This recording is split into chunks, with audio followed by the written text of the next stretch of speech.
കഴിഞ്ഞ കുറേ നാളുകളായി പ്രതിസന്ധി അനുഭവിക്കുന്ന ഒരാളാണ് ഷെഫീഖ. നിങ്ങൾക്ക് ശരിക്കും എന്താണ് സംഭവിച്ചത്? ഇത് മെഡിക്കൽ കോളേജിൽ മരുന്ന് മാറിയതാണ്. പനിയായിട്ട് പോയതാണ്. പനിയായിട്ട് പോയി മരുന്ന് മാറി അങ്ങനെ 72 ദിവസത്തോളം ICUവിൽ കിടന്നു. ICUവിൽ കിടന്ന് കംപ്ലീറ്റും നഖങ്ങൾ കംപ്ലീറ്റും പോയി, മുടി കംപ്ലീറ്റും തൊഴിഞ്ഞു പോയി, മുടി സീരിയസ് ആയിട്ട് കിടന്നു. അനാസ്ഥയ്ക്കെതിരെ നിയമ നടപടിക്കുള്ള സാധ്യത ഷെഫീഖ് തേടിയിരുന്നു. എന്നാൽ കേസ് എങ്ങും എത്തിയില്ല. ഒരു നോട്ട്ബുക്കിൽ മാത്രം റഫായിട്ട് എഴുതി തന്നു, ഇത്രയേ ഉള്ളൂ. അല്ലാതെ അതിൻ്റെ ഫയൽസ് ഒന്നും നമ്മൾ കണ്ടിട്ടില്ല. എന്ത് മരുന്നാണ് ഉപയോഗിച്ചത്, അവർ ഇഞ്ചക്ഷൻ വെച്ചത്, അതിൻ്റെ ഡീറ്റെയിൽസ് ഒന്നും നമുക്കറിയില്ല.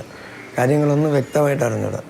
അങ്ങനെ കേസ് കൊടുത്ത് വക്കീൽ ഒരു 3 വർഷത്തോളം കേസ് മുന്നോട്ട് പോയില്ലെങ്കിൽ കേസ് തള്ളിപ്പോകുന്നുള്ള കാര്യം അറിയില്ല. ഗവൺമെൻറ്റിനെതിരെ കൊടുക്കണം. അങ്ങനെ വക്കീൽ കേസ് മുന്നോട്ട് കേസ് കോടതിയിൽ എത്തിക്കാതെ കേസ് തള്ളിപ്പോയി. അങ്ങനെ ഇപ്പോൾ കേസ് കൊടുക്കാനും വഴിയില്ല, ഒരു നിവൃത്തിയില്ല. തുടർ ചികിത്സയ്ക്കായി വിവിധ ആശുപത്രികളിൽ ചികിത്സ തേടി. എന്നാൽ പൂർണ്ണ ആരോഗ്യം വീണ്ടെടുക്കാൻ ഇതുവരെയും കഴിഞ്ഞിട്ടില്ല.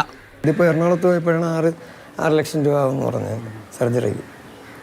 അതും അവർക്ക് പ്രതീക്ഷ തരില്ല. അതായത് ഉറപ്പ് പറയാതെ അത് ചെയ്ത് നോക്കാം എന്നേ പറയണുള്ളൂ. ആരോഗ്യ പ്രശ്നങ്ങൾ നേരിടുന്ന പിതാവും മാതാവും അടങ്ങുന്ന കുടുംബത്തെ മുന്നോട്ട് നയിക്കേണ്ടത് ഷെഫീഖാണ്. നിലവിൽ മീൻ കച്ചവടമാണ് വരുമാന മാർഗം. ഷെഫീഖിന്റെ കണ്ണിന്റെ കാഴ്ച പൂർണ്ണമായും വീണ്ടെടുക്കണമെങ്കിൽ ശസ്ത്രക്രിയ അനിവാര്യമാണ്. അതിന് ചിലവ് 6 ലക്ഷം രൂപ. അത് കണ്ടെത്താൻ പെടാപ്പാട് വിടുകയാണ് ഈ കുടുംബം. അരുണൊപ്പം അമൽത്തേന പറമ്പിൽ, മാതൃഭൂമി ന്യൂസ്, തിരുവനന്തപുരം.